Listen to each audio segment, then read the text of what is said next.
Boa tarde, pessoal, tudo bem?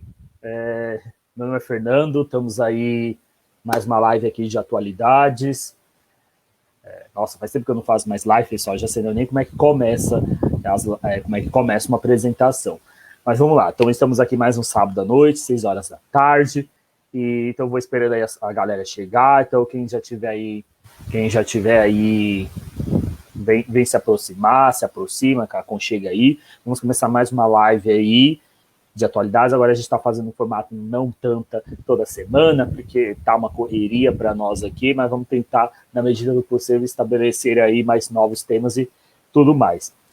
O tema de hoje não poderia ser os 19 anos do 11 de setembro, que inclusive foi uma sugestão do professor Henrique de Geografia, e o convidado também é de Geografia, ele convidou, então praticamente foi uma mesa organizada pelos geógrafos, pelos professores de Geografia da CEPUSP. Eu estou aqui muito mais para mediar, para aprender, e... Bom, é isso. Ontem, no meio da nossa pandemia, no meio da pandemia, de toda essa crise econômica e sanitária que o mundo está passando, né, os medos, nós estamos vivendo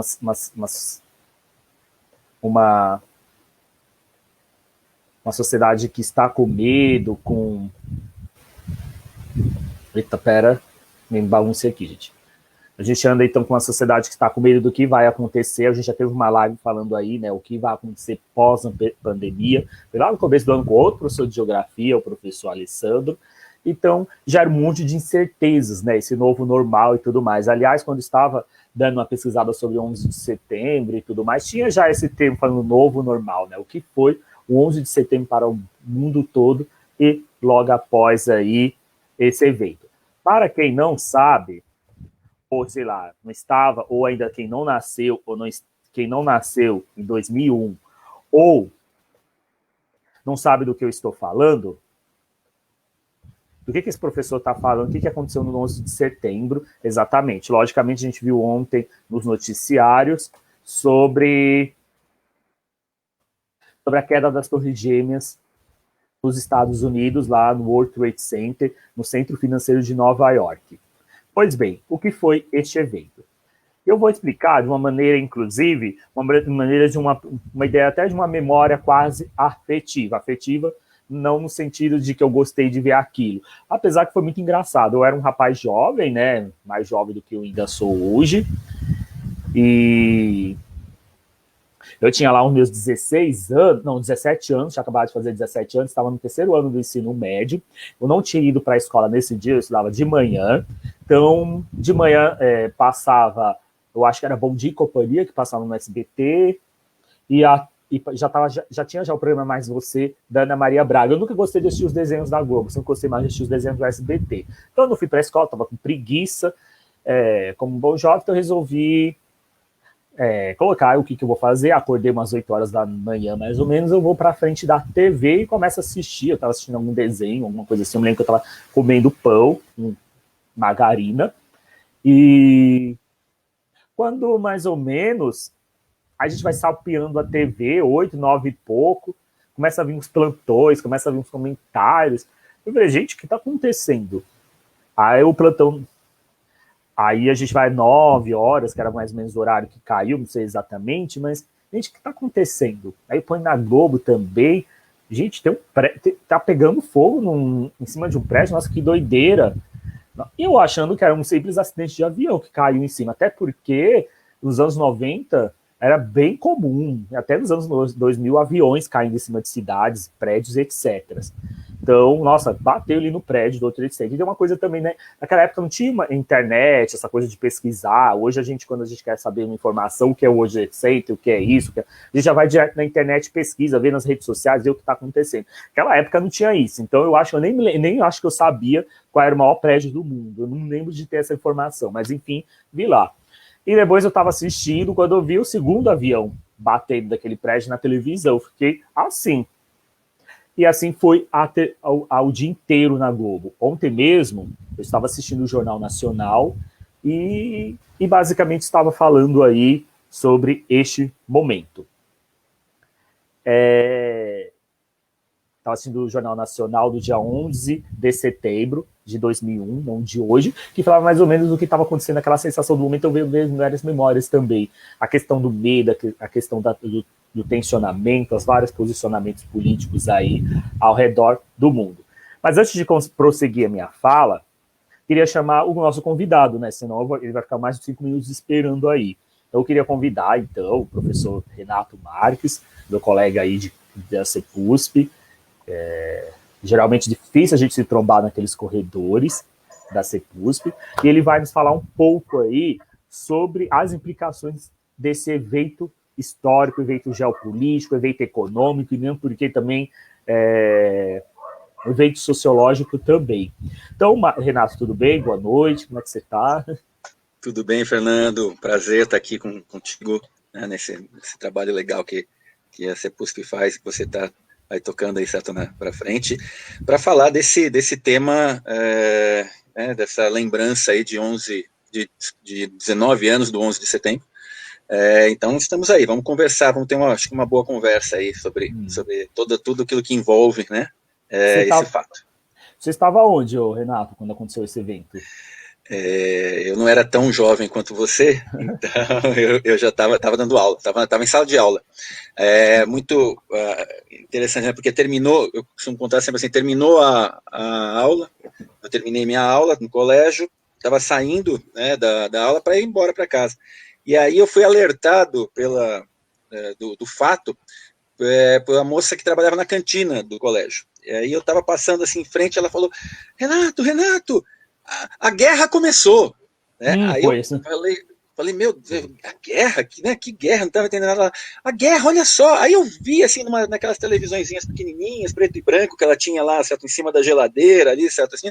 Eu vi uma cena que eu nem entendi direito. Eu falei, bom, tá bom, tal, certo, e fui embora, né? Fui para casa que eu ia almoçar em casa. E aí só em casa mesmo que eu consegui começar a entender o que estava acontecendo, né? Muito, muito complicado mesmo, e é óbvio que naquele momento a gente não conseguia ter noção de tudo aquilo que viria a acontecer a posteriori, né? Você falou uma coisa muito interessante de a gente entrar no nosso debate, porque eu acho que acredito que muitas coisas assim, a galera jovem aí, não sei, logicamente aconteceu vários eventos históricos assim de 2001 para cá, muito fortes assim, de repercussão global. Não vou nem dizer que é o maior, ou pior, ou melhor, mas, enfim. Mas eu acho que naquela proporção que teve em 2001, no sentido de mídia, no sentido de exibição, no sentido de discurso, eu ainda não vi. Talvez hoje o da pandemia, pode ser que tenha alguma coisa assim no sentido mais de medo do que será que vai vir depois. Mas como essa pandemia, ela está muito... está desde março, aqui no Brasil, mas outros países mais meses desde o final do ano, então acho que em alguns momentos a gente já vai abaixando a poeira, não tem mais medo do perigo. Mas ali foi um choque muito instantâneo, porque ou tem isso que você falou, tudo bem, eu também falei, tudo bem, eu só fui entender que poderia a gente entrar numa terceira guerra mundial, eu já estava no terceiro ano do ensino médio, então obviamente eu sabia, e a gente estava vindo do final do milênio, né, 2001, então sempre tem aquelas discussões, vai ter a terceira guerra mundial, qualquer coisa era a terceira guerra mundial, Hoje, o ano passado voltou, né, com a Coreia do Norte também, que ela também está implicada um pouquinho aqui nessas discussões do 11 de setembro, mas era isso, era o medo da guerra mundial. E a televisão, os canais, os jornais, meio que moldava esse medo aí, esse medo de que alguma coisa estava acontecendo, o Oriente vai acabar com o Ocidente, era mais ou menos isso que estava afirmando, e estava sendo colocado na mesa diante das televisões brasileiras, assim, dos canais, assim, era o dia inteiro Jornal Nacional, eu não lembro se é Record, se é SBT, não sei exatamente, era o dia inteiro noticiando isso, trazendo esse lugar de medo, trazendo, inclusive o discurso de que nós, assim, não eu, Fernando, mas não, a sociedade brasileira, o Estado brasileiro vai apoiar também essa luta de uma certa medida. Acho que é uma coisa muito interessante de lembrar também, eu acho que só de memória afetiva, não quero ficar aqui contando histórias, mas 2001 também estava no último ano do governo FHC também. Eu estava vendo a matéria ontem, o pronunciamento dele naquele dia, nossa, ele estava tão cansado, estava tão acabado, acho que ele já estava falando, gente, não aguento mais. 4 meses para acabar isso daqui. E eu lembro que o Jornal Nacional, uma coisa que eu nunca vi, Lula falando, o Lula falou antes apesar que a matéria não falava exatamente de 11 de setembro, mas tinha uma matéria falando também do caso da morte do prefeito de Campinas, Toninho, do PT. Então, o noticiário Jornal Nacional só ficou nessas duas frentes, a morte do assassinato do prefeito de Campinas, Toninho, do PT, e 90% falando sobre isso. Aí eu falei, nossa, eu nunca nem mais ouvi o Lula falando na Globo, né, dando posicionamentos. Ele ainda, acho que já estava correndo aí as discussões aí para a corrida presidencial. Eu acho que você tem o último ano esse que é o último ano aí do governo do FHC. Na realidade ele é o penúltimo, né? Porque ainda tem 2002, né? A eleição em 2002. Penúltimo ano, mas o Lula já estava se colocando aí, enfim, nada a ver esse lugar aí, só para lembrar essas coisas que eu estava tentando ver o que estava acontecendo, o que aconteceu em 2001, o que estava passando na televisão, nos jornais. Eu gosto de fazer muito isso.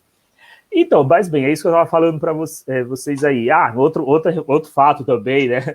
A Globo ia lançar uma novela sobre os muçulmanos, o Clone. Ela já estava sendo anunciada como uma nova novela. A Globo cogitou em tirar essa novela do ar. Ela ia estrear na primeira ou na segunda semana de outubro, um mês depois, falando aí sobre o mundo muçulmano, daquele jeito que a Globo faz, né? Então, eu gostava muito do Rapa. O Rapa tinha acabado de lançar uma música chamada Ninguém Segura a América, onde fazia críticas vorazes nessa canção aí sobre o George W. Bush, a sua política de Wall Street, enfim, sobre os países americanos, né, de dominar os países latino-americanos. Eu adorava essa música, eu era muito fã do Rapa, enfim, muitas coisas nesse sentido, mas quando eu lembrei do 11 de setembro, eu lembrei da música do Rapa. Tinha umas 2 semanas tinha usado essa música do Rapa, Ninguém Segura a América. A gente se posicionar, nós brasileiros, em relação à dominação Yankee. Era um termo muito daquela época, dos Yankees, né? Vai engolir a América Latina. Pois bem, então, ocorreu o 11 de setembro e durante o dia, ou nos próximos dias, a Al-Qaeda, né, o Osama Bin Laden, líder do movimento Al-Qaeda, se coloca aí como responsável pelos ataques aí. O que é o Al-Qaeda? O Al-Qaeda é um grupo terrorista baseado em alguns princípios islâmicos. Não quero entrar muito aí também, porque eu não sou muito bom nessa área de falar da religião islâmica, eu estou me aprofundando mais assim, mas não representa o islamismo. Acho uma coisa muito interessante de falar depois. Em 2001 vai começar uma perseguição muito forte à cultura islâmica, uma generalização de que os islâmicos, os muçulmanos, de uma ideia geral, são terroristas e querem acabar com o Ocidente, a ordem do Ocidente. Mas a Al-Qaeda já vinha aí, né, se colocando nos anos 90 aí. Tinha a Guerra do Golfo, né? Tem umas implicações também a Guerra do Golfo, né? Que é o confronto entre Kuwait e Iraque. Eu era bem pequenininho, mas eu lembro dessa guerra que foi televisionada também. A minha mãe falava, minha mãe até falava a Guerra do Golfo. Ela fazia uns sons assim. Me lembro que era muito pequenininha, ela falando isso para mim também. Na qual os Estados Unidos vão apoiar o Kuwait, e instalarem tropas na Península Arábica, que é o berço do profeta Maomé. Eu vou ler aqui para não me perder. E sede dos principais santuários do Islã. A invasão, então, tinha interesses econômicos, geopolíticos, né? Então, tem já essa discussão que veio esses posicionamentos, esses confrontos assim, bélicos, assim, que já é uma coisa vem da Guerra Fria, né? Os Estados Unidos em relação ao Oriente Médio, de dominar aquele território que é rico em petróleo, rico em recursos naturais. E a invasão ocidental, a invasão dos Estados Unidos lá na Península Arábica, somada à miséria e a destruições galvadas pelo conflito do Golfo, vai criar um cenário favorável ao fanatismo religioso. Osama Bin Laden, criador e líder da Al-Qaeda, apesar de se opor ao Iraque, não aceitava a permanência dos soldados estadunidenses na região e incitou uma campanha de resistência contra os ocidentais que controlava a religião militarmente e tinha muita influência política. Vai ter outros atentados também, algumas embaixadas, essa eu me lembro, mas isso é muito interessante. Umas embaixadas africanas, acho que do Quênia e do Tanzânia, isso eu já me lembro, já era mais um pré-adolescente, mas a gente só vai fazer essa relação depois de muito tempo, né, que já é esses ataques terroristas se mostrando mesmo contrários a essa resistência também à permanência dos Estados Unidos aos países ocidentais, que não é somente levar o ideal de democracia e de ocidentalismo, mas também levar essa arrogância ocidental, né, que vai se colocando em cima dos povos muçulmanos, Tem também, a gente sabe que alguns confrontos, algumas alianças aí, tem toda essa zona do Oriente Médio, é uma zona muito complicada, ela vem de vários confrontos aí durante o século XX e até outros anteriores, mas ela vai se agravando aí durante as últimas décadas do século XX, e os Estados Unidos sempre se colocando ali ao lado de Israel também, que é um inimigo forte dos países muçulmanos daquele território. Tem a questão palestina, que todos aqui já sabem, aqui os nossos alunos, mas também já vem aí de um tempo também, não é recente. Tudo isso vai dar esse caldeirão de também riqueza, miséria, desemprego, destruição, também um caldeirão de pessoas assim que vão sem esperanças, que vão ver o fundamentalismo religioso muçulmano como uma forma de dar esperança, uma resposta às suas angústias também. Quando, então, Osama ataca as Torres Gêmeas numa arquitetura, numa engenharia, num plano muito bem mirabolante, muito bem arquitetado, não foi algo, muitos especialistas dizem que é algo que ele já estava planejando há muito tempo, e os Estados Unidos é considerado, que a gente pode dizer, aquele estado que não tem guerras, aquele estado que tem a segurança aérea mais blindada. Naquela época eles tinham até já o poder de interceptar mísseis via satélites aeroespaciais, mas não conseguiu perceber que estava vindo um avião carregado com civis em direção ao símbolo do poder dos Estados Unidos, o símbolo das Torres Gêmeas. Até então, Renato, não lembro se ele era, já naquele período ele era considerado o prédio mais alto do mundo. Esse dado eu não consegui, esqueci de ver. Então... Um dos mais altos, né? Não, porque você já tinha vários, né? Daquele tamanho até alguns outros maiores. Então é isso, estava sendo colocado aí o governo de George W. Bush, no primeiro ano do governo dele, do Partido Republicano, mesmo do partido do atual presidente dos Estados Unidos. Então foi colocado o cenário aí.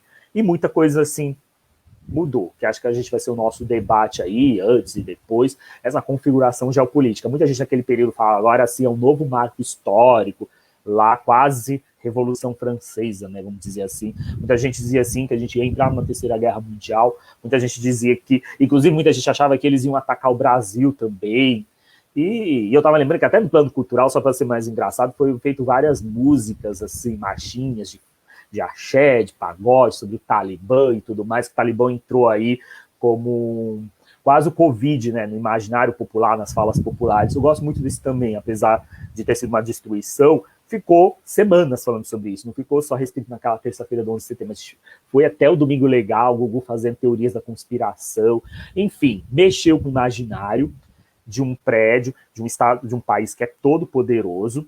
Esse país também uniu forças, né? A gente viu, pelo menos pela televisão, toda a sociedade estadunidense em torno aí de George W. Bush para, enfim, fazer a guerra ao terror, aquele que ele chama do eixo do mal.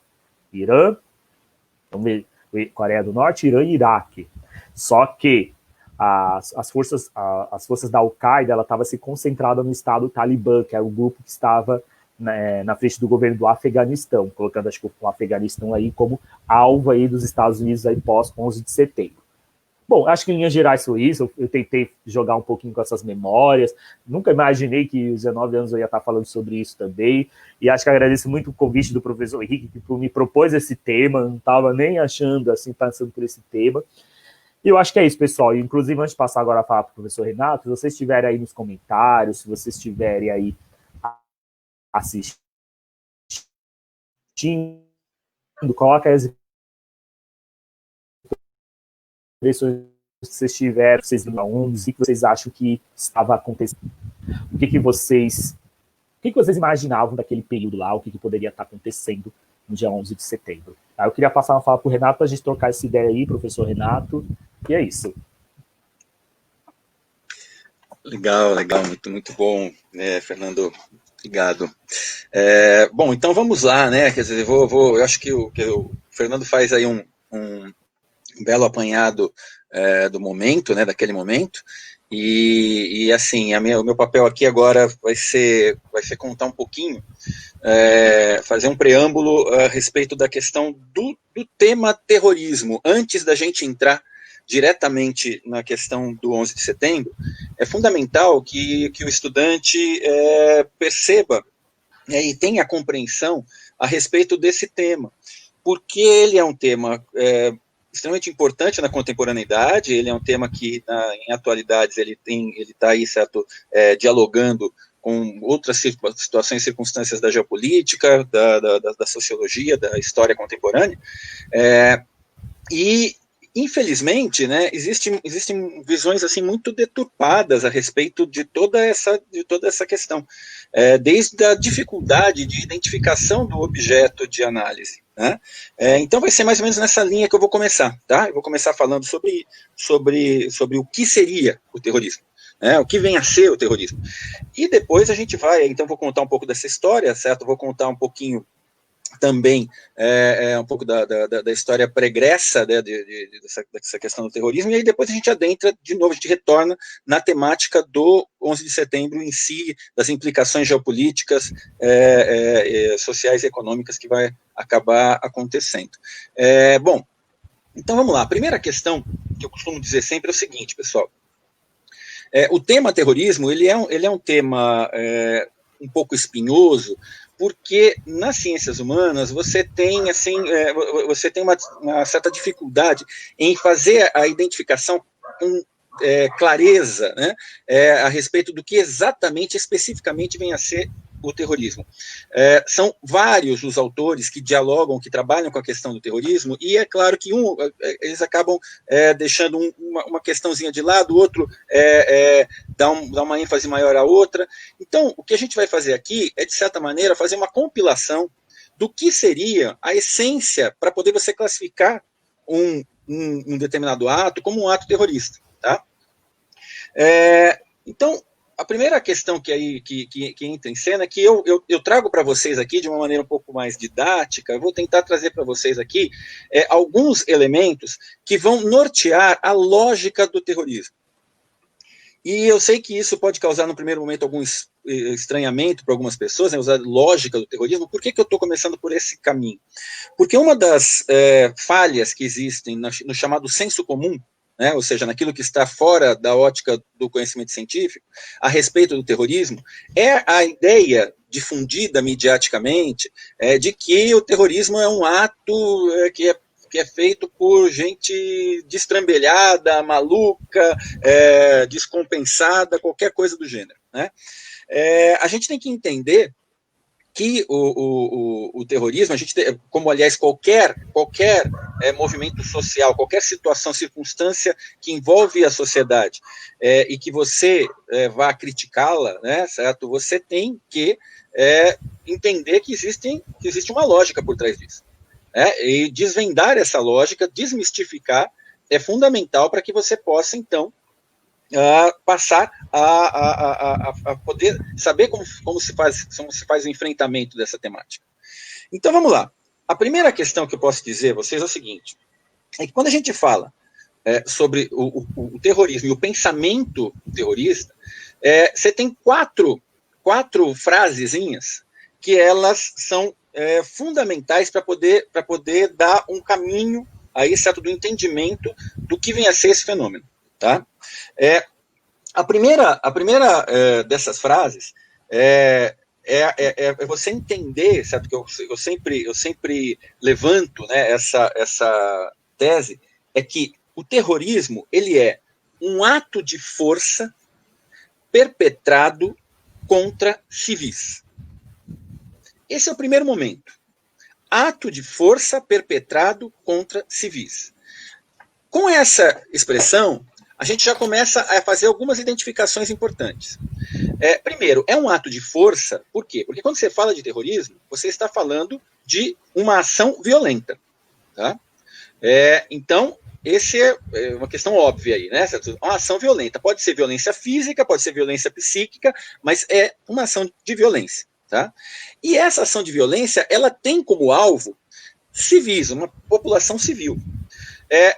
Puxa vida, mas eu já ouvi na mídia falar que houve um ato terrorista contra um grupo militar.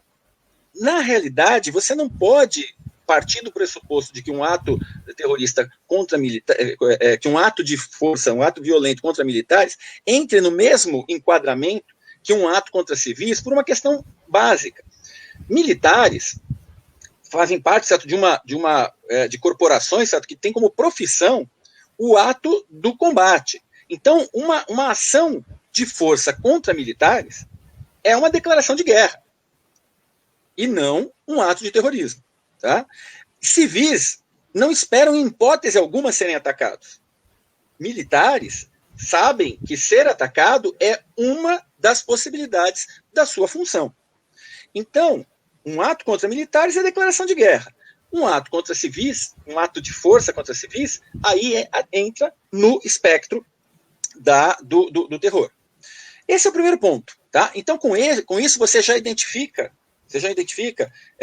o seguinte, quer dizer, a vítima, no caso, certo, civis. E você também identifica que está se falando de violência. A segunda expressão importante a ser citada aqui é uma expressão que vocês vão ver que ela, de cara, parece extremamente contraditória. Né? Ela é paradoxal. Mas, se vocês me derem chance, né, de explicar, vocês vão ver, certo, que ela é passível de uma explicação razoavelmente tranquila até. O terrorismo é uma ação política que nega a política. Nossa, mas que frase esquisita é essa? Como pode ser ação política negando a política? Vamos lá, vamos entender.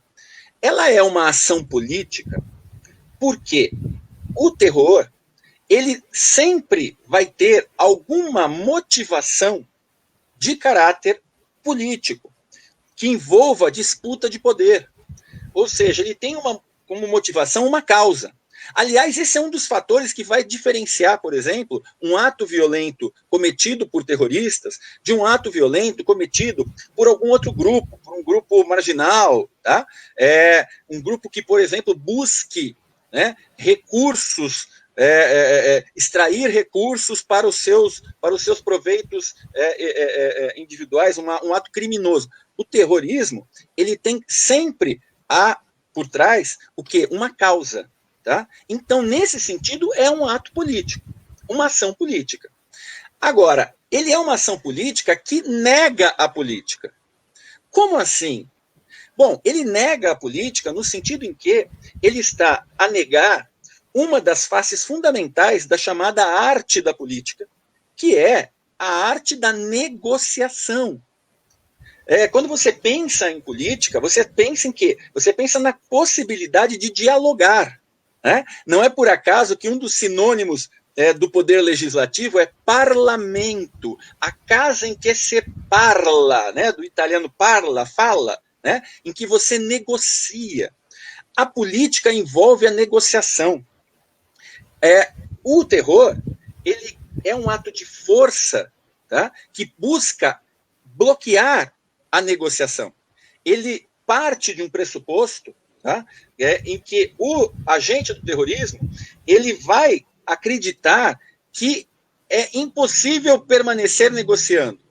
E, portanto, o outro, né, aquele que vai ser atacado, ele só vai entender a linguagem da força.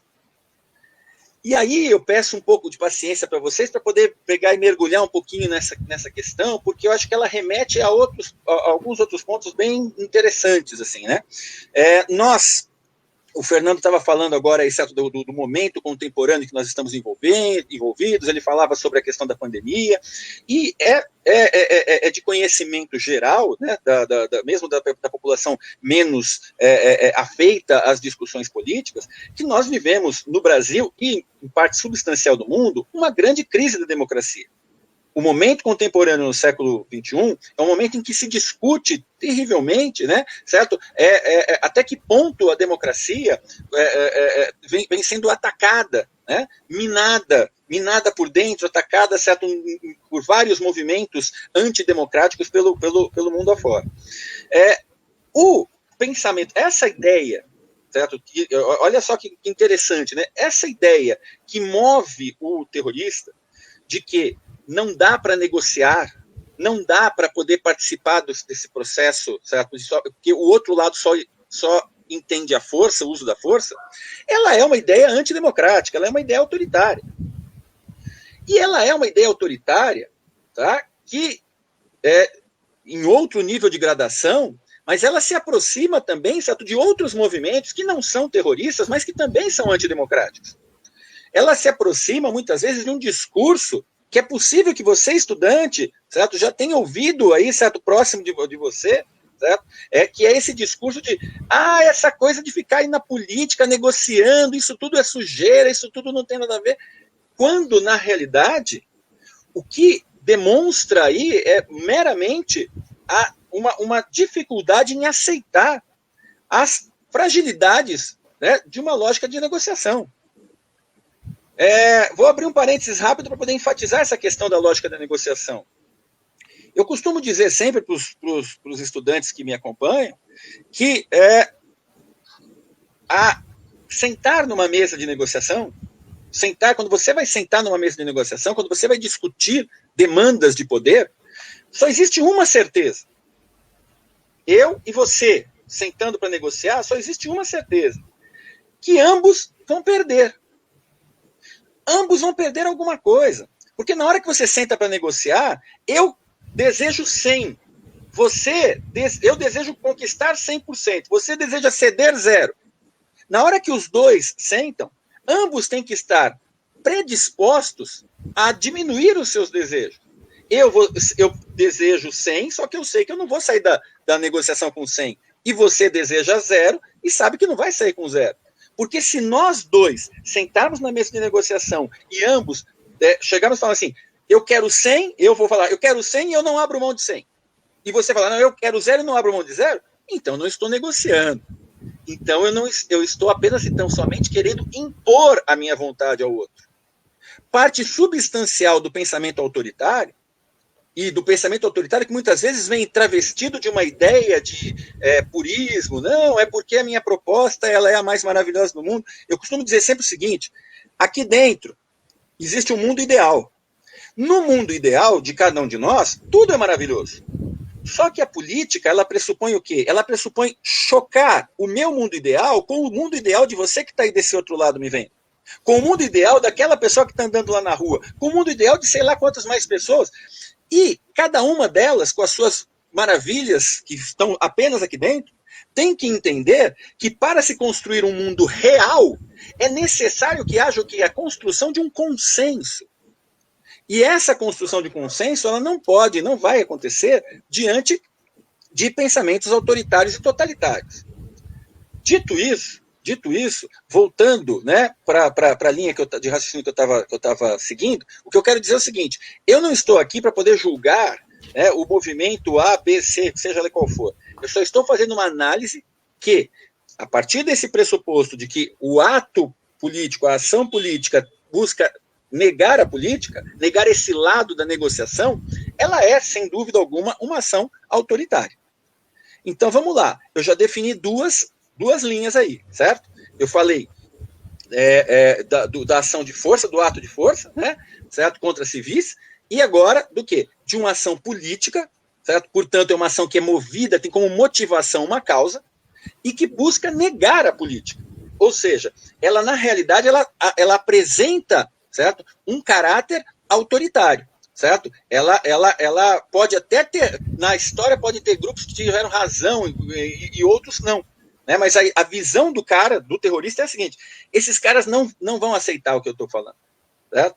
Então eu tenho que partir para a força. Eu tenho que partir para a porrada. Né? Muito bem.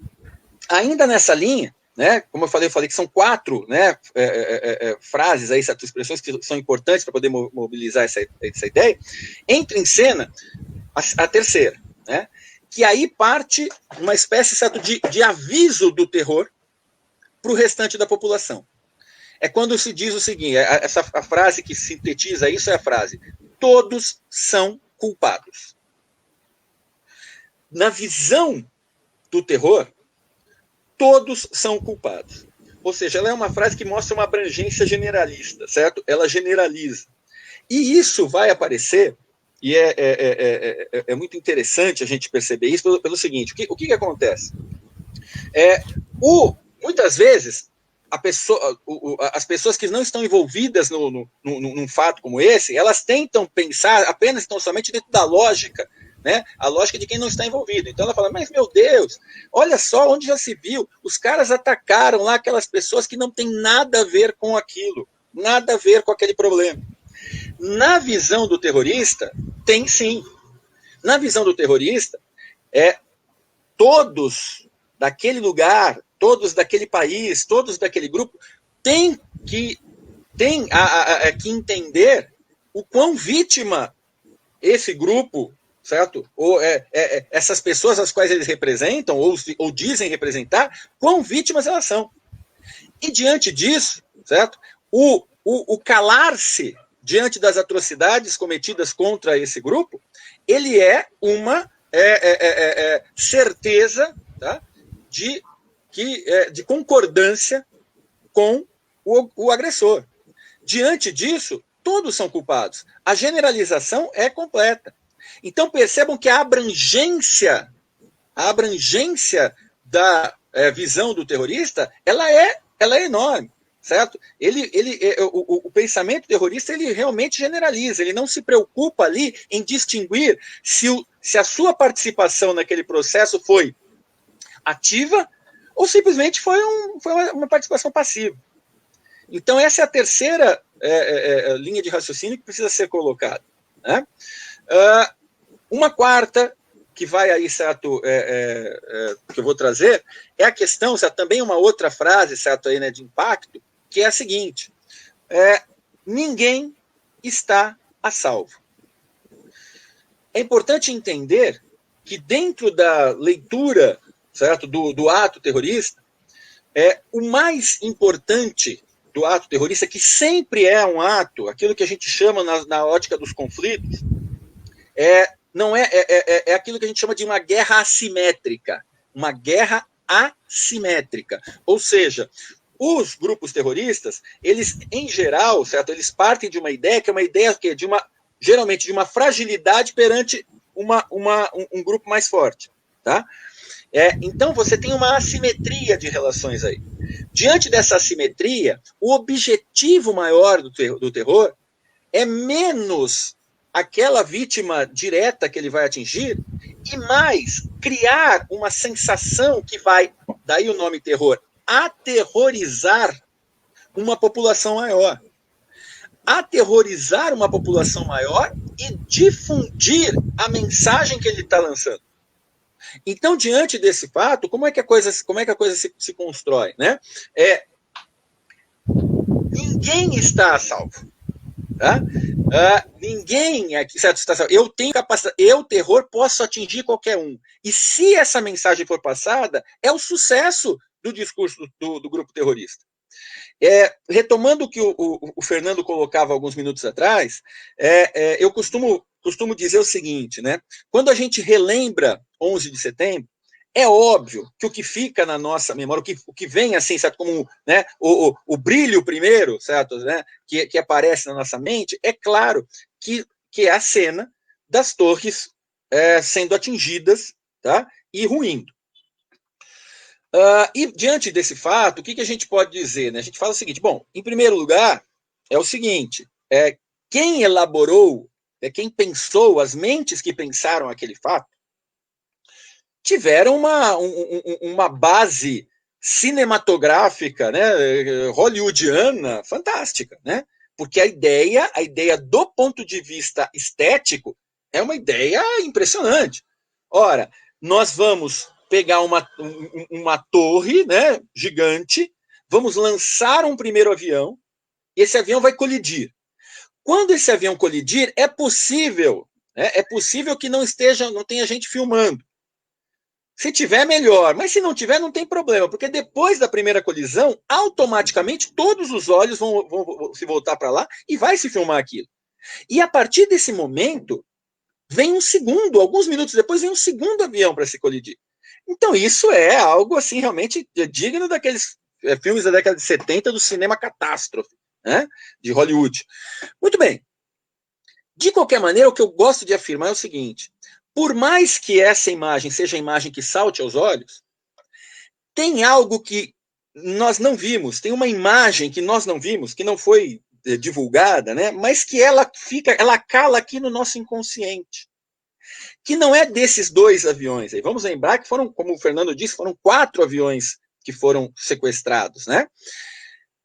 Tem um desses aviões que ele atingiu o Pentágono. E ele acertou lá, meio mal acertado, pegou um pedacinho lá do Pentágono. E eu costumo brincar até, certo, em sala de aula, e dizer o seguinte: gente, esse avião, esse que pegou o Pentágono, é aquele que fala mais alto no nosso inconsciente. Por quê? Se afinal de contas a gente não viu, não foi dado tanto alarde. Porque um avião que atinge o Pentágono, e o que é o Pentágono, pessoal? O Pentágono é a sede do poder militar dos Estados Unidos da América, da maior potência do planeta. É o prédio mais seguro do planeta. Naquele 11 de setembro, quando um avião atinge o prédio mais seguro do planeta, se o Pentágono pode ser atingido, o que dirá a nossa live aqui, né? Ou seja, naquele momento, o terror teve uma vitória impressionante. Uma vitória realmente mundial. Por quê? Porque ele conseguiu espalhar para toda a população do planeta a ideia de que qualquer um poderia ser atingido. Ou seja, de que ninguém realmente estava salvo. Esses princípios, eles acabaram sendo extremamente norteadores aí desse processo, e eu retomando, já que o Fernando fez aquela provocação a respeito da memória afetiva, né, quando eu contava aquela história lá, certo? Eu já professor naquela época de colégio, eu cheguei naquele dia e sabia que no dia seguinte havia um alvoroço, os alunos todos, o que aconteceu? O professor de geografia, né? O que foi aquilo? E realmente foi. No dia seguinte, veio aquele monte de gente lá, sabe, perguntando. E o que eu disse na época foi o seguinte: gente, eu não sei, calma, eu não sei de praticamente nada ainda, eu estou assim perdido igual a vocês. A única coisa que eu sei é que, infelizmente, esse ato ele vai servir de pretexto para um ato tão terrorista quanto ele foi. E isso era o grave dessa história, porque ali eu disse assim, nesse momento eu posso dizer, infelizmente, que o terror venceu. E por que ele venceu naquele momento? Porque a lógica do terror, ela pressupõe mexer, movimentar e ficar o tempo todo nessa espiral. Tá? Então, assim sendo, era uma vitória do terror. E foi exatamente o que aconteceu, porque a gente vai falar daqui a pouco, né? Os ataques que vão vir a posteriori, certo, da parte dos Estados Unidos da América, certo, inclusive iniciando uma guerra contra um país que a gente vai detalhar melhor como é que foi essa questão dessa guerra, foi na mesma lógica. Atacou a população civil, ato de força contra a população civil, tá? Em uma ação política que negava a política porque não quiseram negociar com ninguém. Terceiro lugar, estamos ali certo, a falar do que? Julgou todos como sendo culpados e não deixou ninguém a salvo naquele país, o Afeganistão. Diante certo, desse fato, foi realmente, lamentavelmente, uma vitória do terror. Bom, mas eu vou chamar o Fernando, porque assim, eu saio falando muito, viu, Fernando? Então, é o seguinte, eu ainda tenho aqui um pouquinho para contar da história aqui, certo, de grupos terroristas, tá? Mas eu não sei como você que comanda o processo aqui, não sei se eu saio falando, se você quer colocar alguma coisa, porque senão eu vou embora aqui, né? Ah, não, tudo bem. É legal que a gente dá uma quebra aqui e... Eu fiquei pensando muito no que você falou, Renato. Só uma memória afetiva também que você falou dos seus alunos. Eu era aluno também. Eu me lembro que no outro dia a gente fez uma guerra de avião na escola e dividiu, na escola não, na sala de aula, dividiu quem era os norte-americanos e quem era o pessoal do Talibã, os muçulmanos. Acho que foi no dia posterior ou 2 dias depois. Eu estava no grupo de que era o Oriente Médio, então eu jogava aviãozinho para lá e tudo mais. A única coisa... na verdade, eu não sei fazer avião, então eu jogava barco. Então, meus amigos jogavam avião, eu jogava barco. Era muito terrível no ensino médio, muito terrível mesmo. Eu falei hoje para os alunos da tarde, vocês nem imaginam como eu era, tanto, né, até na faculdade também. Enfim, eu fiquei pensando muito isso também, né, porque até tinha um ponto aqui também, você falou dessa questão da segurança, né, do terror vencer o terror, não é nem o terror do Talibã, não é nem o terror do Estado Islâmico, enfim, mas é o terror, inclusive, que as próprias potências vão gerar também, né? O próprio Ocidente vai gerar os seus terrores. E tem dois lados do terror. O terror que também, esse espetáculo que se coloca, você pega esse espetáculo também, que deixa todo mundo atônico, foi um espetáculo midiático, acho que você acertou mesmo assim, foi para todo mundo ver, para todo mundo mesmo ver. Não teve um país, não teve um diplomata, não teve uma pessoa da burguesia, da classe trabalhadora, enfim, e não tinha uma opinião sobre esse momento. Todos os programas de televisão também relatando isso, enfim. Então foi um espetáculo mesmo, e essa eu gosto que eu quero ver o terror como espetáculo também, porque ele é para ser espetacular, senão não é. E o terror é mais ainda. O terror, as pessoas, ele precisa, ele se identifica. Eu cometi esse terrorismo com você, então eu falo, eu, Fernando, cometi esse ato terrorista, ele se identifica, ele não é identificável. E acho que é muito interessante também, é uma maneira de fazer guerra onde se coloca as forças civis. Agora, uma coisa que é muito interessante que eu queria pensar, que você falou também, questão do papel só do Estado também, para a gente até continuar também. Deixa eu pegar aqui as minhas anotações. Desculpa, então, enquanto você está pegando as anotações, só reforçar essa questão que você lembrou aí, da identificação, né? Porque o que acontece? O ato terrorista, em princípio, o ato é clandestino.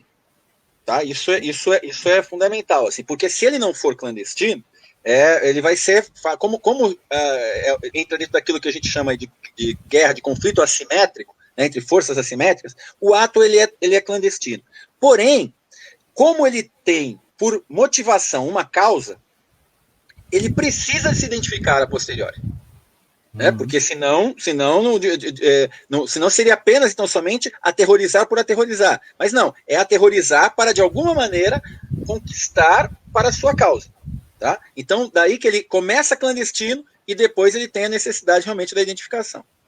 Não, isso que eu até ia comentar mesmo assim, porque a concepção teórica, né, de coloca o Estado como aquela única instituição que tem o uso legítimo das forças, ou seja, das forças armadas. Então, Estado norte-americano, Estado inglês, Estado brasileiro, enfim, tem o uso legítimo da força, coloca suas forças armadas aí, como você até falou também, o soldado sabe que ele vai ser alvo, ele pode ser alvo em uma guerra e tudo mais. Então, essa visão assim, né? Então, segundo o Estado, deve empregar a violência quando for necessário para a manutenção da ordem social. Pois bem, a gente viu durante o século XX, né, as várias manifestações do Estado, né, se colocando aí nas suas várias guerras. Tivemos duas grandes guerras mundiais e as várias guerras aí também, vários confrontos aí durante a Guerra Fria também. Mas as crises econômicas, né, e como você também falou também, a crise da democracia e a falta de respostas também para esses povos, mais o fundamentalismo religioso de algumas partes, e a desintegração, inclusive, desses estados nacionais, tivemos a desintegração da Iugoslávia, das Alemanhas, da União Soviética, e assim vai, pelo mundo afora, vai também fazer que há conflitos armados entre grupos que você falou, grupos clandestinos, no caso aí, reivindicando aí pautas, reivindicando autonomias, e então, aqui o exército então, não são mais travados as guerras não são mais travadas entre exércitos de linha. E isso que é muito interessante também. Esses grupos não reconhecem as convenções internacionais que limitam o uso de certos tipos de arma e separam alvos militares de alvos civis. É isso mesmo. O terrorismo é alvos civis. E é uma coisa muito interessante, quando você falou também a Al-Qaeda, né, ao usar ao reconhecer, né, o protagonista desses ataques, ele reconhece, usou civis, atacou civis, mas os Estados Unidos fez a mesma coisa também. Ele, inclusive, várias convenções para ele continuar, inclusive os ataques ao Iraque, né, que ele vai prender Saddam Hussein, foi também sobre chuvas de protesto do Conselho da ONU também. O George Bush, o que a gente vai chamar de doutrina Bush, não deu limites também para os seus ataques, vamos dizer assim, para a sua forma de fazer terrorismo, através de que, inclusive, né, isso que eu queria fazer também, isso que eu queria até entender também. Ele usa, George Bush, ele usa meio terrorismo, quase praticamente os mesmos meios, só que ele não pegou um avião e jogou em cima de lugar nenhum, quer dizer, um avião de civis, mas ele usa esse discurso dizendo a democracia contra o eixo do mal. Nós somos a democracia, nós somos a liberdade, nós somos a igualdade, portanto, o para cima de vocês. Sei lá, se comentasse um pouco sobre isso também. Perfeito, perfeito. Então, se você me permite, eu vou voltar a todos esses pontos, tá? Aliás, eu já começo, eu vou tocar nessa questão do ataque dos Estados Unidos. Primeiro, vou enfatizar aquilo em cima daqueles quatro tópicos que eu falei. Eu quero reforçar para poder para o estudante entender onde que a gente está chegando, porque é o seguinte: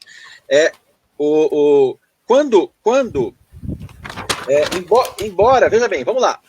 A Al-Qaeda assumiu. Só que a Al-Qaeda, ela é uma organização descentralizada. A Al-Qaeda não tinha uma sede oficial, né, determinada no Afeganistão. E não havia dentre os membros, né, todos aqueles que sequestraram os aviões, não havia nenhum deles era afegão. Nenhum. O ato, tudo bem, aí o que vai se dizer? Bom, mas o Talibã, que era quem estava controlando o Afeganistão desde 1996, concordava com a Al-Qaeda, tinha uma proximidade. Tudo isso é verdade. Só que o dado interessante é a ideia, né, de que o Afeganistão, as pessoas precisam entender, o país Afeganistão vivia em guerra civil desde 1979. Uma guerra civil que arrebentou com o país inteiro. E, aliás, ele permanece até hoje nessa situação. Então, nós estamos falando de um país que tinha uma população que ela estava abrigada na zona rural, uma população muitas vezes abrigada em cavernas, que estava sendo governada por esse grupo Talibã, que é um grupo importante. Eu gostei do que você falou lá no começo. É importante dizer o seguinte: a gente não pode fazer essa associação direta com o islamismo. Esses grupos terroristas, eles não são representativos nem do Islã, nem de religião nenhuma. Eles são representativos de uma concepção, uma visão distorcida do que é a questão da religiosidade, no caso a Estado Islâmica ou outras. Tá? Porque não há nenhuma religião, tá? Das grandes religiões, você pode ter alguma seita escondida aí, certo? Alguma seita camuflada, mas não há nenhuma religião que pressuponha, que diga claramente, que esteja nos seus dogmas a ideia de que precisa destruir outra religião. O que nós temos, mundo afora, são líderes locais que fazem leituras equivocadas e que acabam colocando esses princípios. Então é muito importante a gente pegar e ressaltar isso. Os afegãos, eles viviam sob um domínio desse grupo talibã, com essa leitura muito deturpada do que seria o islamismo, que impedia que eles tivessem acesso à informação.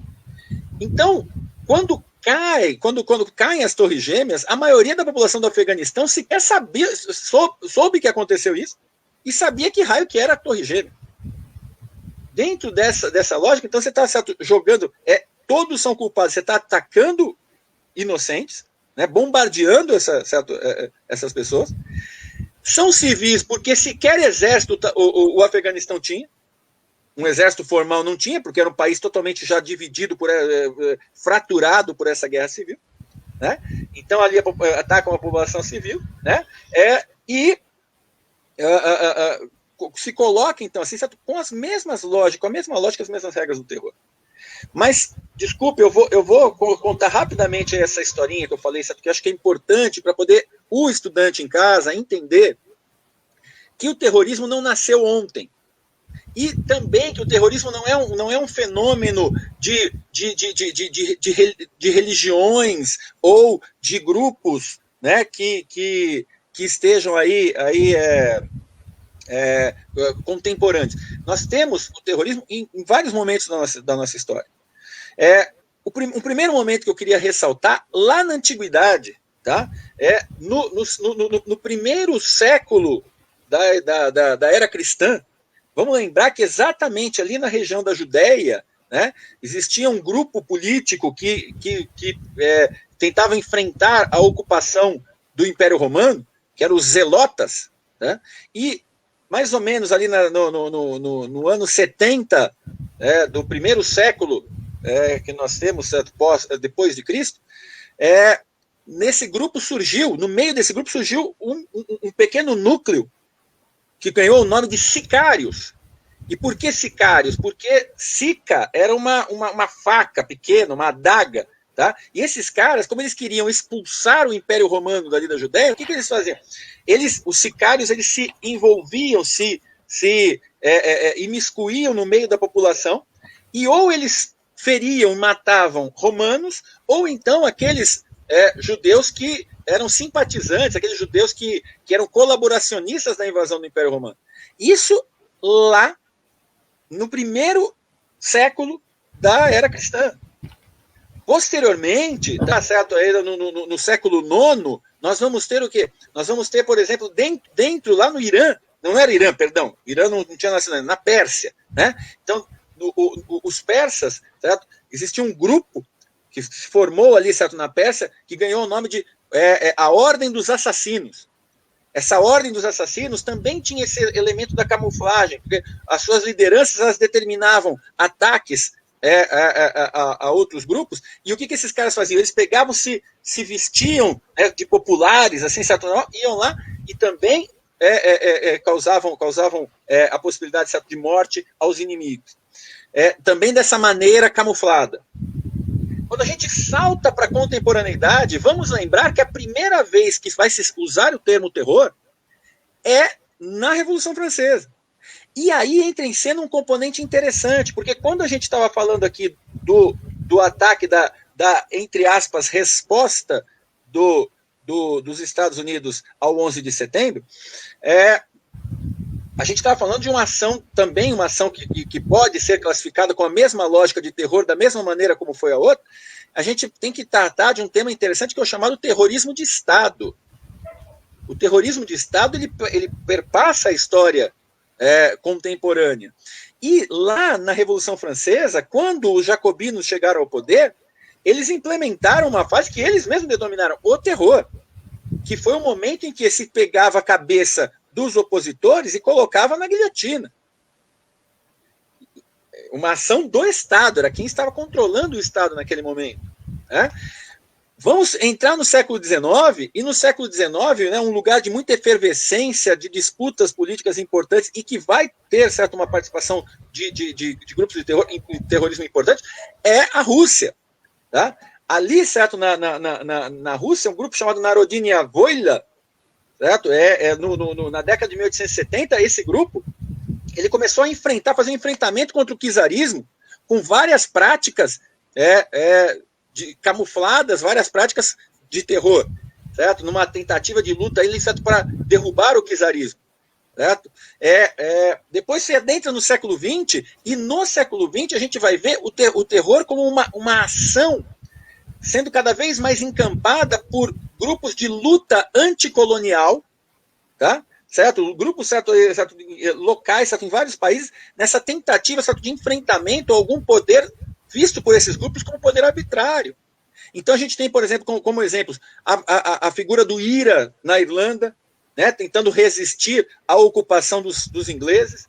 Tá? Nós vamos ter o ETA, né, no País Basco, quando o regime espanhol vai ter a ditadura franquista, né, e o Franco vai calar as vozes e tentar sufocar toda e qualquer manifestação de autonomia das diversas nações que existem dentro da Espanha, do território espanhol. E ali, certo, os bascos vão fazer uma resposta dentro dessa ótica, né, assimétrica, certo, de confronto contra esse poder grande, certo, que é o poder franquista. Outra questão interessante, importante da história contemporânea, é lembrar, por exemplo, que na região ali da Palestina ocupada, os primeiros grupos que vão utilizar-se de práticas de terror são exatamente grupos sionistas.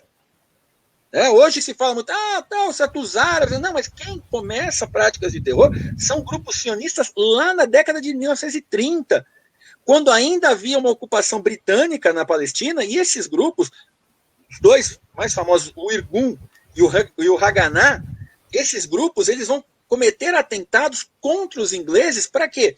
Para tentar forçar os ingleses a aprovar a ideia da construção do Estado de Israel futuramente. Em movimentos de independência anticolonial, também vão acontecer várias práticas como essa, como, por exemplo, a rebelião dos Mau Mau no Quênia, que atacava os ingleses para tentar expulsá-los. Então, são muitos movimentos dessa caracterização.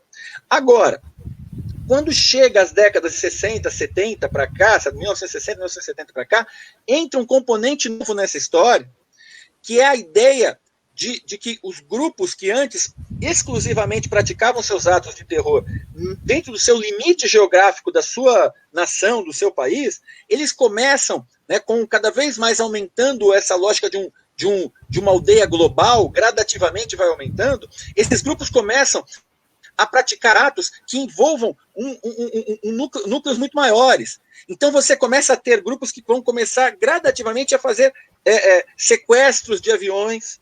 Tá? Você vai ter o caso em 72 do Grupo Setembro Negro, que vai em 1972 nas Olimpíadas de Munique, vai atacar a delegação de Israel, certo? Quer dizer, você começa a ter ações em outros lugares que vão passar por cima das fronteiras. E quando chega as últimas décadas do século XX, é aí que rompe essa característica do chamado, que a gente chama, de terrorismo sectário. O que seria esse terrorismo sectário? É quando grupos que têm lá suas causas, eles começam a misturar a sua causa político-econômica com a temática da religiosidade. E aí aquilo vai ficando cada vez mais confuso. Agora, e aí vão nascendo grupos como, por exemplo, a Al-Qaeda. Só que é muito importante, eu vou ficar quietinho aqui, mas eu vou passar a bola, mas eu quero dizer o seguinte, é muito importante que nós aqui aproveitemos para poder esclarecer o seguinte: o surgimento da Al-Qaeda está diretamente associado ao papel dos Estados Unidos da América. Eu vou contar essa historinha daqui a pouco, vamos passar a bola aí para o Fernando, não sei se eu joguei muita coisa aí, Fernando, mas por favor. Aí que eu quero voltar para daqui a pouco para a gente falar sobre essa questão de como os Estados Unidos tiveram um papel crucial na formação desses grupos, não só da Al-Qaeda, mas também do Estado Islâmico. Uhum. Eu acho que antes já até queria comentar também, dar uma pausa também, nós, depois que terminar a fala do professor Renato, elaboramos um questionário, um questionário, né? Algumas questões, depois no final vou compartilhar esse questionário, mostrar aqui em tela para ver mais ou menos as questões relacionadas aí ao 11 de setembro, ao terrorismo e tudo mais, né? Questões multidisciplinares, história, geografia, talvez um pouquinho do meu olhar mais de sociólogo também nessas questões, para os alunos que estejam assistindo, quiserem responder, depois mandar para mim, para o professor Henrique, que a gente vai dar uma olhada, vai dar uma corrigida, e depois repassar para vocês, para já vocês treinar isso também, porque é um tema que, em certo geral, ele passeia muito nas provas também. Teve um aluno, inclusive, no começo do ano, que sugeriu mesmo falar um pouquinho sobre os ataques, ele estava, não sei nem se ele está aqui assistindo também, ele tinha muita dúvida em relação ao que é o ETA, o que é o Hezbollah, o que é isso, o que era isso, o que é isso, o que é aquilo, e realmente são temas assim que perpassam nos vestibulares atualmente, no Enem também, as questões do terrorismo, essa questão que você fala da questão da democracia versus terror, liberdade versus fundamentalismo religioso, que acho que é outra coisa que você também pede para a gente tirar os nossos olhos também. Não é nem todo terrorismo é pautado no fundamentalismo religioso, mas o fundamentalismo religioso também está calcado aí também em alguns lugares pela própria ausência do Estado, né? Mas não quero nem ir para esses lados aqui, só aqui, passar aqui também. Mas agora você jogou a bola assim, do papel dos Estados Unidos aí também. O que vem na minha cabeça, durante aquela semana, não vejo um momento Eu não lembro, assim, eu não vou falar que o Estado Bush não colocou, nós tivemos culpa em relação a isso e tudo mais. Porém, eu não lembro de nenhum momento, assim, das matérias dos jornais aqui no Brasil, tentando fazer essa investigação. Qual é, de fato, o papel dos Estados Unidos? Mas sempre os Estados Unidos como a vítima, mas representando esse Ocidente aí. Então, se os Estados Unidos foi atingido, e que dirá a nossa live aqui, o que dirá lá no dia 11 de setembro, sentado na minha cadeira comendo pão com manteiga. Se os Estados Unidos foi atingido, imagine eu, imagine o Brasil. Então, todos com os Estados Unidos. Acho que era, se tivesse uma hashtag, se tivesse Facebook naquela época, ia ser isso. Todos, como se chama, user, sei lá, uma coisa assim. Todos os Estados Unidos, todos os user, sei lá, agora ia misturar o inglês com o português. Mas vamos aí falar um pouquinho sobre o papel dos Estados Unidos e... Beleza.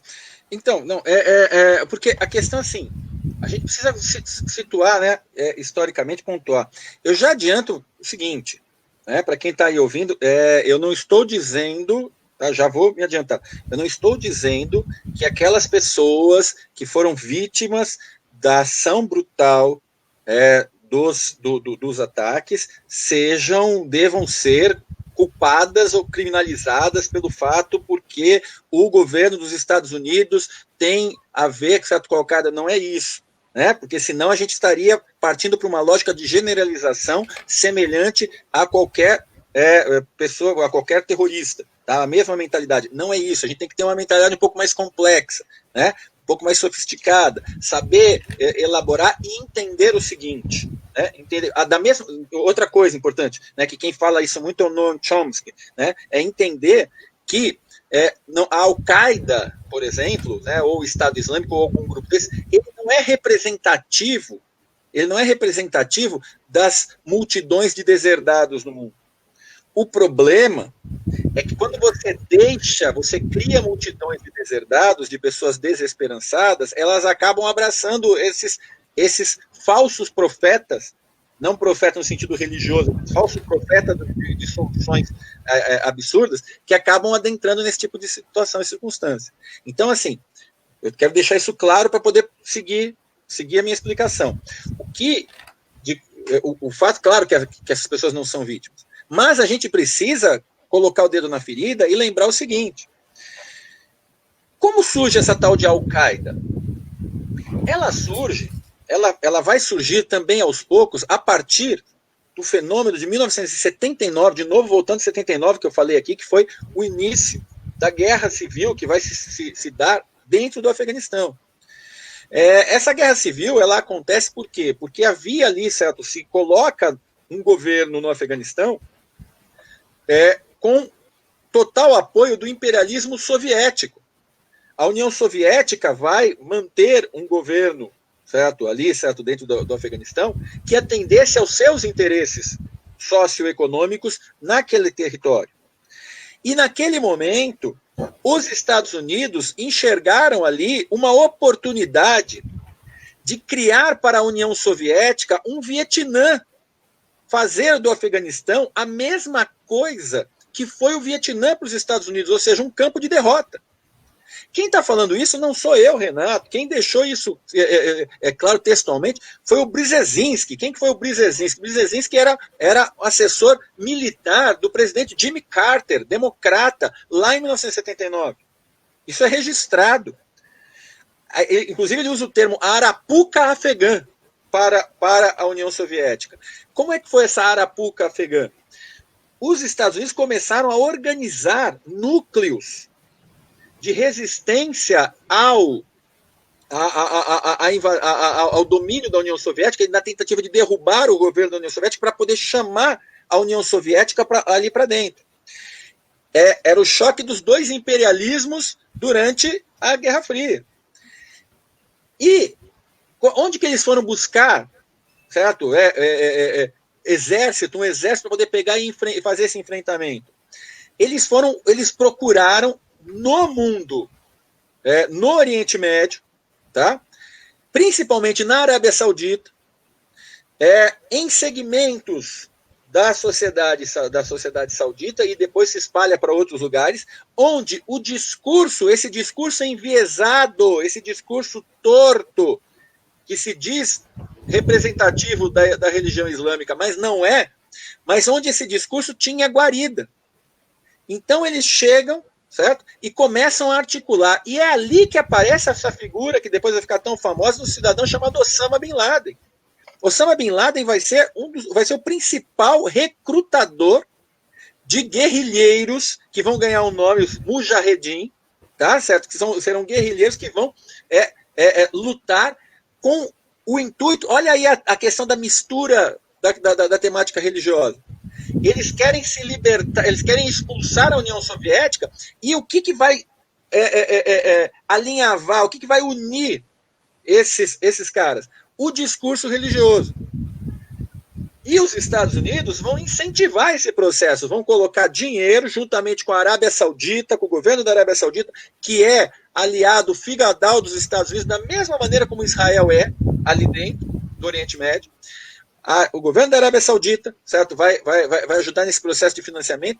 Os Estados Unidos da América, eles vão pegar essas pessoas, arregimentar essas pessoas ali no Oriente Médio, e vejam bem, chegou um momento na década de 80 que chegaram a ser mais de 100 mil,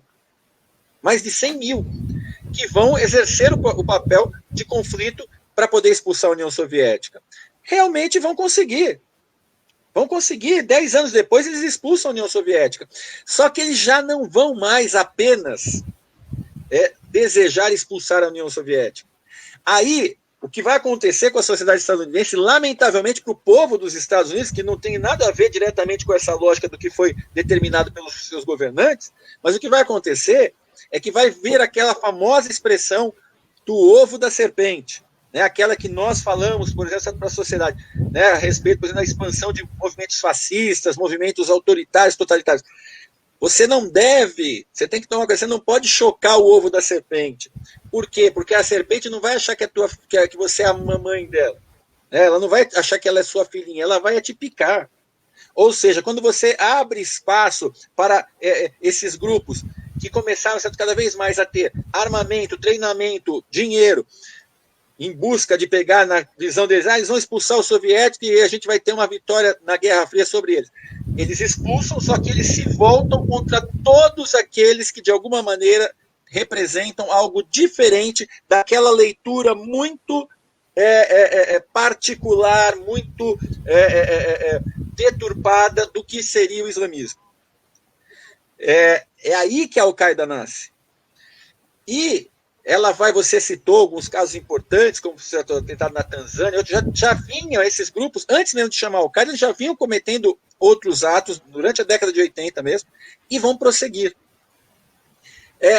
E o mais interessante de toda essa história é que chega o 11 de setembro, né, vem esse fato lastimável, acontece certo esse fato, e aí o que vai vir a posteriori, né, é algo muito, muito impactante. Não só a tragédia que foi a invasão sobre o Afeganistão, os ataques sobre o Afeganistão, mas você já citou também, 2 anos depois, em 2003, os ataques no Iraque. Tá? E o que isso tem a ver, é uma coisa muito interessante a gente perceber, é que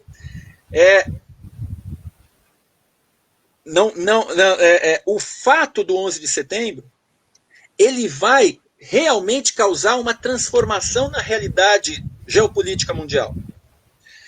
Essa transformação, ela vai envolver a geopolítica, a relação geopolítica internacional, mas também a política interna dos Estados Unidos. E nós vamos ter uma mudança significativa aí, certo, de patamar, com relação aos chamados os direitos individuais. Vamos lá, eu vou procurar esclarecer essa situação. O que eu estou querendo falar?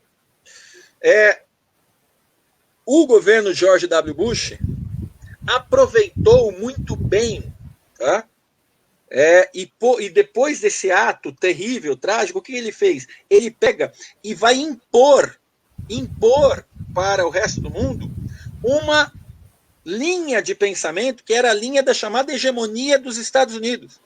Uma nova hegemonia que se construiu. uma hegemonia unilateral, uma hegemonia baseada na força, na possibilidade, como você falou aí, certo, de atacar outros países. Quando você citou 2 vezes a expressão eixo do mal, por favor, eu peço você, jovem que está aí acompanhando, que você preste muita atenção nisso que eu vou falar agora.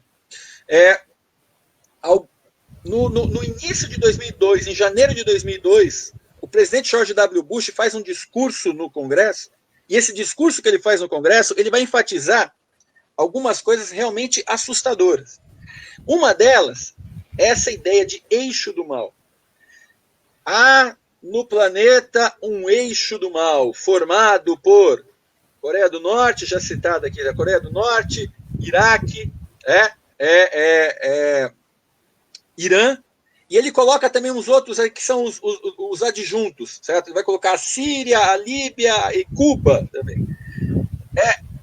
Essa perspectiva de eixo do mal, ela é uma verdadeira aberração do ponto de vista das relações internacionais.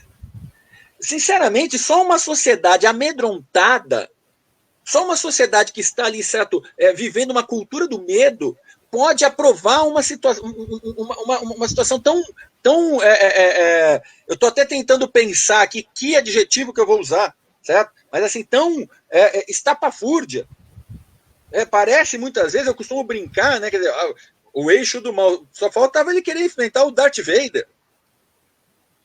Como assim eixo do mal? Que maneira é essa de se pronunciar em relação a outras pessoas? Mas o que é isso? Isso foi resultado da situação trágica que aconteceu e do medo, do choque da população estadunidense, que passou a acreditar que estava correndo um risco, né? E que, portanto, deveria dar uma carta branca para o seu governo para que ele fizesse o que quisesse fazer mundo afora.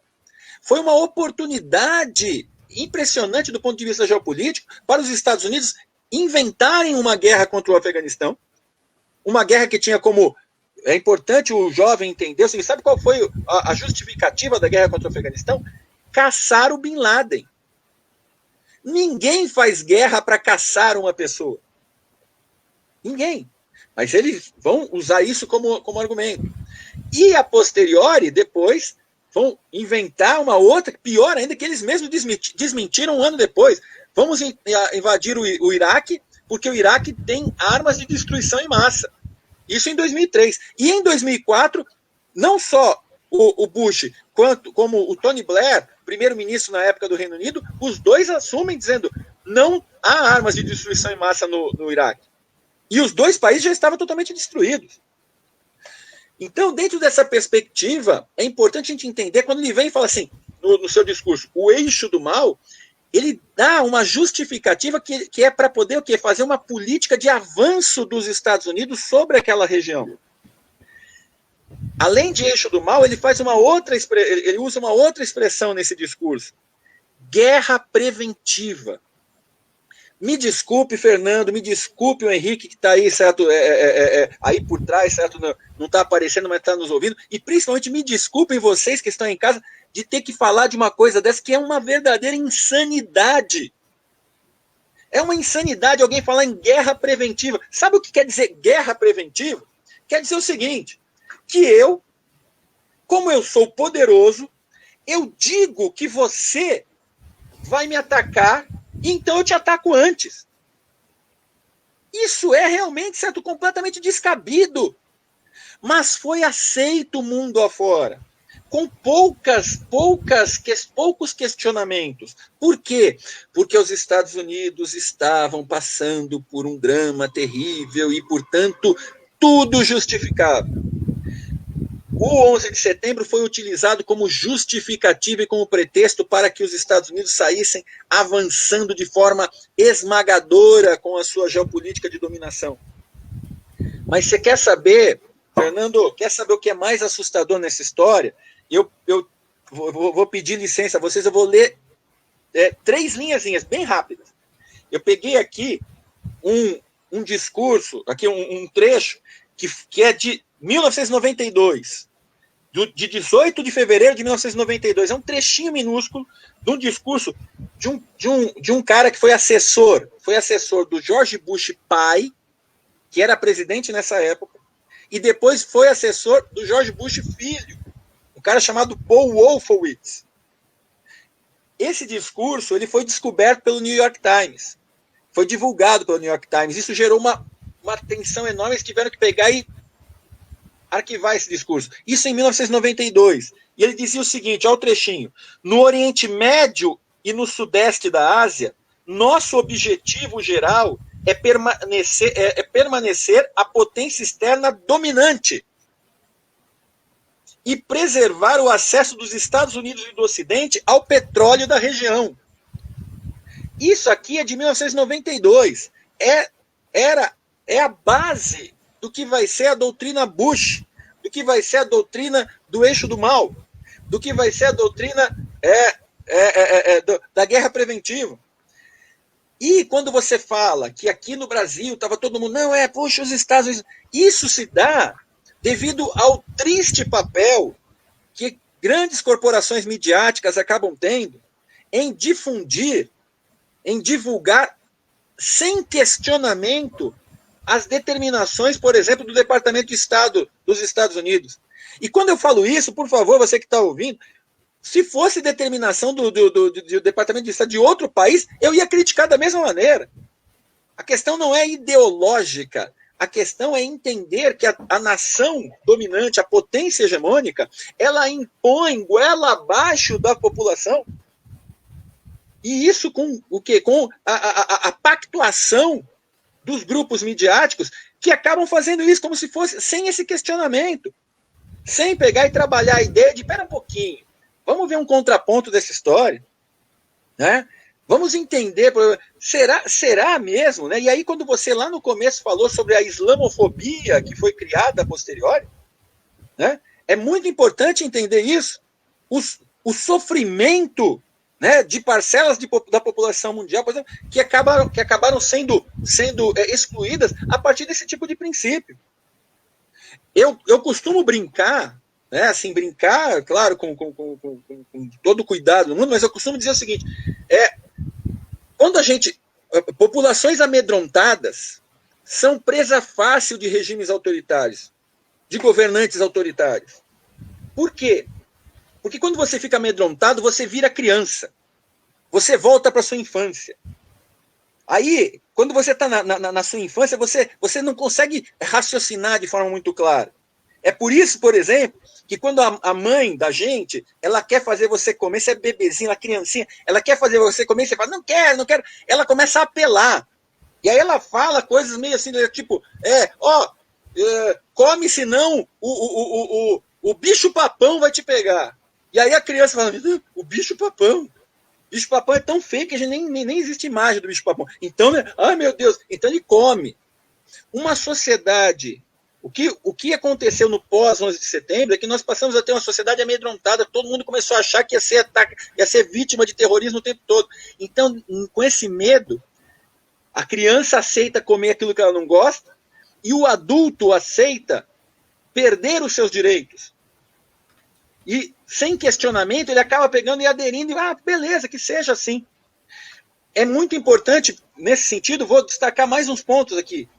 Vamos lembrar que o governo George Bush, ele aproveita a base dos Estados Unidos em Guantánamo, lá, certo, em Cuba, num cantinho de Cuba, ele aproveita ali e prende todos os suspeitos de pertencerem à Al-Qaeda, que vão ser presos, vão ficar incomunicáveis, vão ficar sem direito a advogado, não vão ser, olha que coisa mais, que aberração, eles não serão comunicados do seu crime, e eles ficam em Guantánamo por anos, sabe por quê?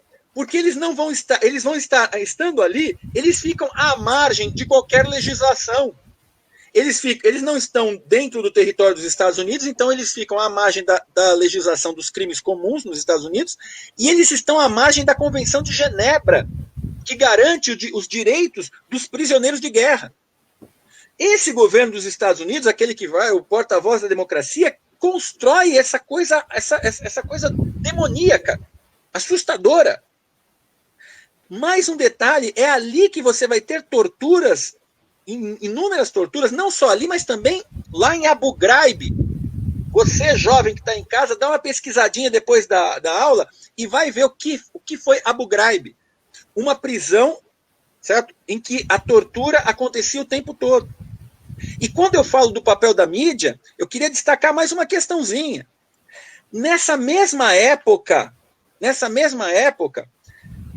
vocês podem fazer uma pesquisa para ver a quantidade de filmes que Hollywood produziu para tentar passar a ideia dos Estados Unidos enfrentando os afegãos.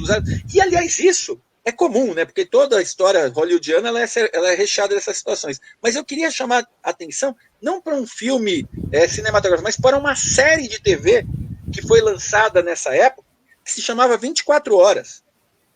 E essa série chamada 24 Horas, ela caiu como uma luva na doutrina Bush. Por quê? Porque ela demonstrava que, para conseguir chegar ao intento, o herói poderia torturar ou seja, eles estavam ali, né, como se diz hoje, os jovens dizem, passando pano para a tortura e tentando naturalizar esse tipo de violação. Essas situações todas elas aconteceram e tem um autor italiano muito importante chamado Giorgio Agamben. O Giorgio Agamben, ele nos diz o seguinte: depois de 11 de setembro, nós passamos a viver o estado de exceção permanente. Estado de exceção permanente, ou seja, a situação de um estado de exceção, um estado que desrespeita as regras básicas da democracia e do bom convívio, passando a conviver o tempo todo. Isso tudo foi fundamental para a ordem mundial dos Estados Unidos, a hegemonia dos Estados Unidos, que vai se construir a partir dali.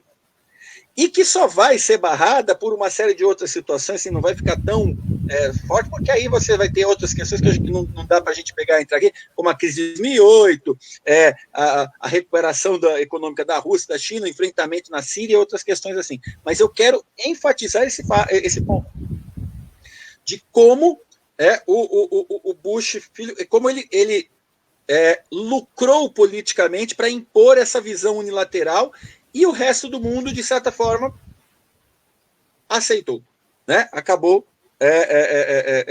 concordando com esse fato. Bom, Fernando, estou falando muito, vou passar para ti. Não, quando você estava falando quando o George W. Bush foi ao Congresso e falou do eixo do mal, existe também um conjunto de atos chamado, que é o Patriot Act, o ato patriota, né? Que ele já vai lançar em outubro de 2001, um mês depois, né?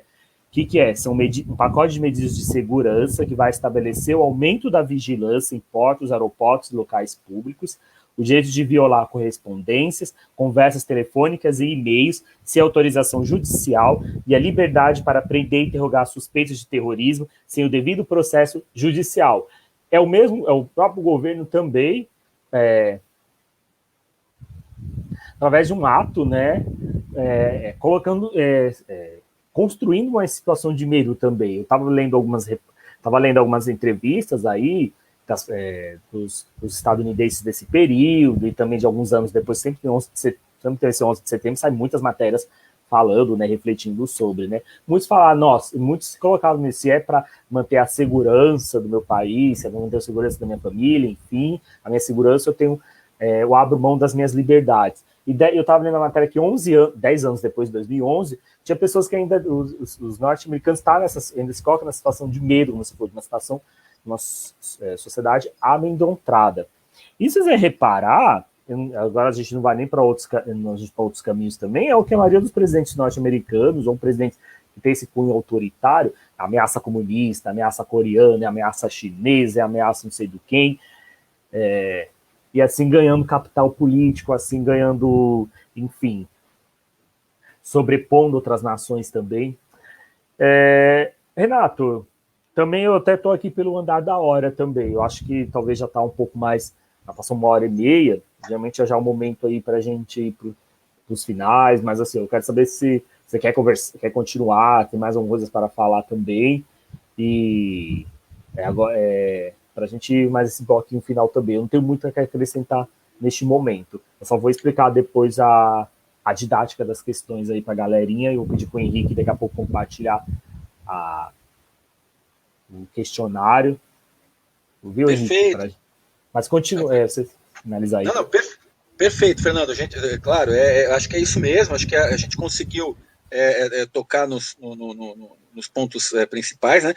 Lógico que teríamos muita coisa para poder pegar e falar, mas também fica extenso demais e vai ficar cansativo para o pessoal que está em casa aí, certo? Né? Que eu sei que é difícil ficar sentado de frente a uma tela, né? Por tanto tempo. Mas assim, excepcional a sua lembrança da questão do ato patriótico, né? Isso mesmo, certo, que eu estava tentando, né, tocar, e é legal. Ele veio antes, inclusive, disso, desculpa, ele veio antes, inclusive, do presidente no Congresso, foi em 3 meses antes, então é fato eu justificar. Eu estou com medo, sei lá, o medo de um avião, qualquer coisa, se, como diz, eu adorei, eu diria essa imagem, se atacou até o Pentágono, imagine a minha casa. Então mas aí você percebe... Em Cuba, enfim... Sem dúvida, Fernando. E aí o que acontece? É interessante a gente perceber, né, como isso, e quando eu faço aquela citação de que a base da doutrina Bush, ela já era a doutrina Wolfowitz, lá em 92.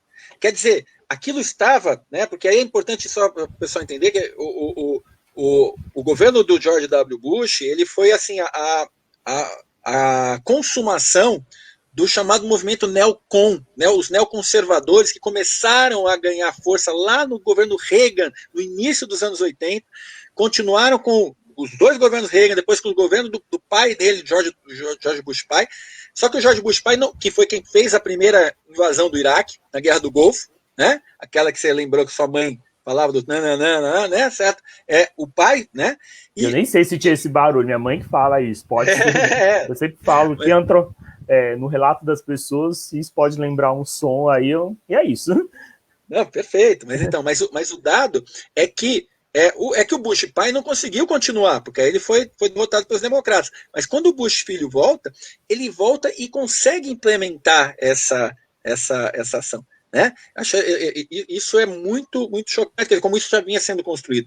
E realmente, amedrontadas, as pessoas passaram a aceitar e aceitam até hoje. Então, é muito interessante para esse pessoal jovem que está nos acompanhando, que quando a gente conta, né, que antes, por isso que é legal essa coisa realmente, certo, quando você falou, poxa, realmente mudou demais, porque nós passamos a ser mais tolerantes com a perda dos nossos direitos individuais, né, certo? Com a intromissão do Estado na nossa realidade, com essa possibilidade. Inclusive, é interessante, né, porque aí seria para outro momento a gente conversar, como nós, paralelamente a isso, nós fomos também cedendo a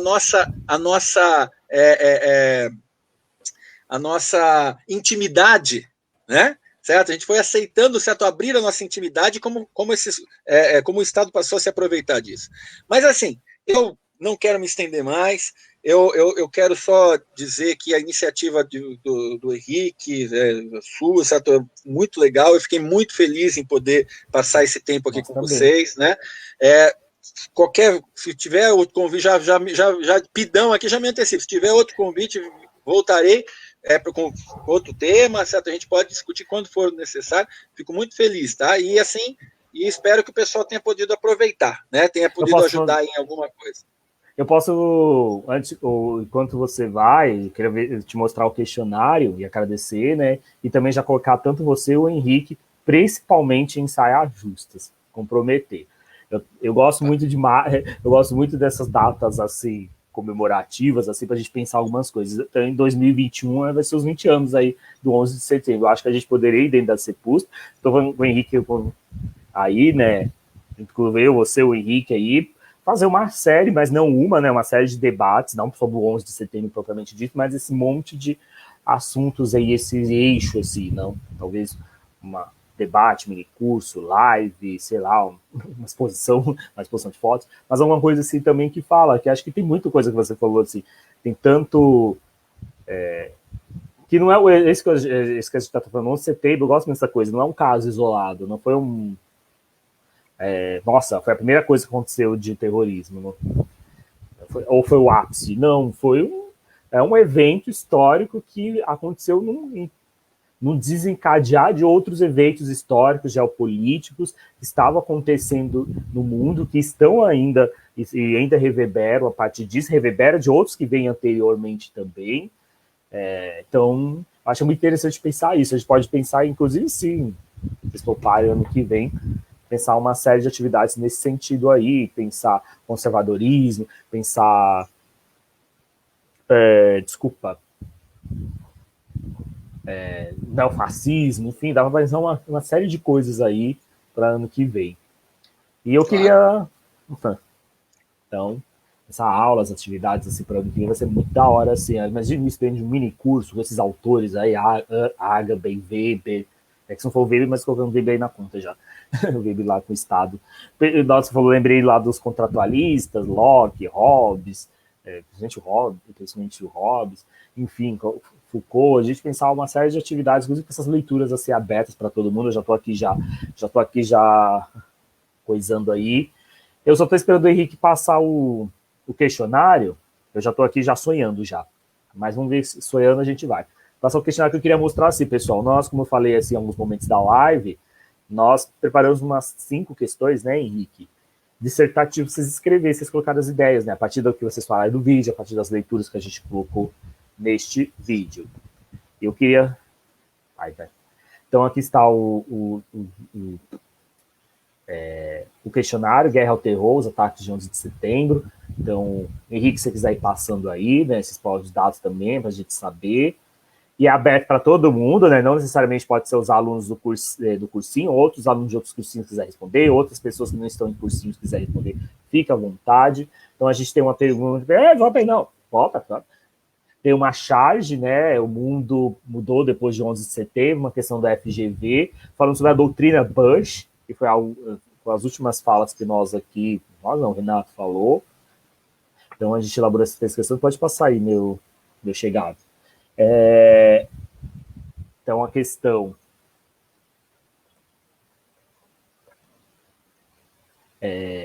então, os principais pontos defendidos da doutrina Bush, o que foi esses pontos defendidos, assim, o que a doutrina Bush queria, né? Fazer uma análise da charge, né? O que a charge está ironizando, né? E os conflitos, quais são as ações e os interesses econômicos que justificaram os ataques dos Estados Unidos no Afeganistão e no Iraque. Eu boto também outra segunda, um trecho do Eric Hobsbawm, um historiador aí,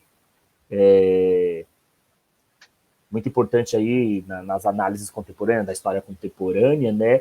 Nessa questão da imagem, nessa questão do evento da queda das Torres Gêmeas, que foi acompanhado por vários aparelhos de televisão.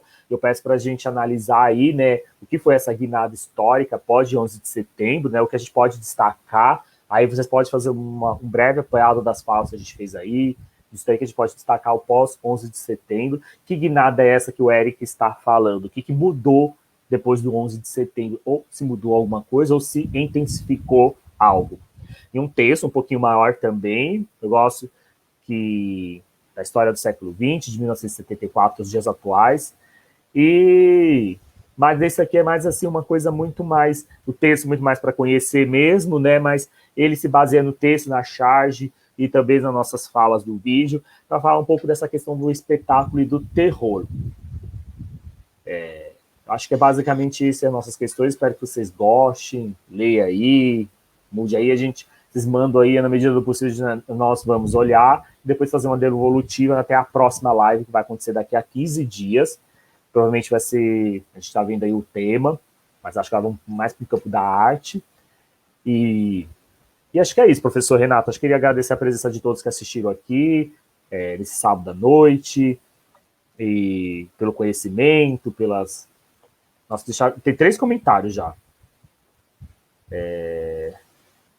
Do Anderson Borges, grande professor Renato de Geografia, foi seu aluno, Anderson.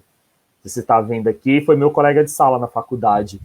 Então, obrigado, Anderson, obrigado mesmo. Legal. Aparece no ano que vem na Cipus, quando a gente... Oi? Valeu, é isso aí, Anderson. Bom. A gente bater papo também. Anderson, acho que é isso. Agradecer mesmo o convite, o Henrique pela proposta também, eu achei uau, é verdade, né? E acho que é isso, né? Agradecer a presença de todos, um bom sábado, obrigado, Renato, de coração. Esses vídeos vai ficar lá no YouTube, né, Henrique, eu acho, não sei se no YouTube, na página no Facebook, disponível aí para a história do século XXI aí, história de lives aí também. E olha que isso dá, a gente fez uma live, só para terminar, em maio, sobre o Tebas, o arquiteto Tebas, no dia do 13, falando que foi o 3 lá de maio, mas tinha a ver com um arquiteto negro do século XVIII, que ajudou a construir, enfim, um escravo arquiteto, escravizado arquiteto, quer dizer, ele não era escravizado, enfim, vocês veem assim, mas aí 1 mês e meio depois, o Google começou a sugerir nossa live para as outras pessoas, que foi a morte do Tebas, que acho que foi no final do mês de junho. Pode ser que daqui a um tempinho nossas lives estão sendo aí, a Google, essas empresas aí, indicando aí também aí os negócios assim. Acho que muito obrigado. Acho que é isso, gente. Muito obrigado mesmo. Beleza, e vamos comer uma pizza também, de vontade de uma pizza agora. Acho que é isso, gente. Tá certo. Um abraço. Valeu.